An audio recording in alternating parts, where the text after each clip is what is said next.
Elkarrizketatu ditugunek, etxean ikasi dute ama hizkuntza, baina hemen ere bertze salbuespen batekin topo egin dugu.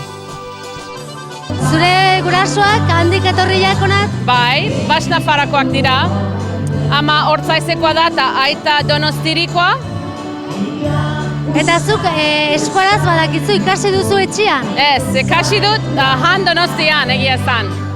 Joan nintzen senararekin eta biak ez genuen ikasi etxean, orduan nahi genuen ikasi. Eta urte terdi pasatu genuen Donostian. Eta zergatik nahi zenun euskara ikasi?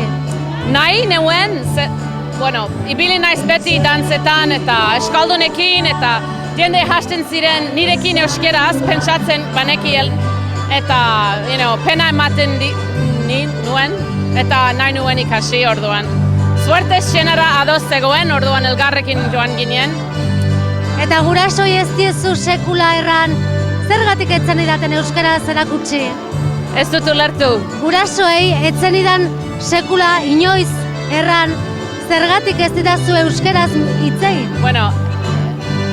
Erabakitzen dute denak, hemengoak, zer hizkuntza hitz egin nahi dute. Orduan batzuk frantsesak pentsatzen dute hobea dela, edo erderaz hitz egitea, batzuk inglesa ikasi nahi dute, eta nire gurasoak nahi zuten inglesa ikasi.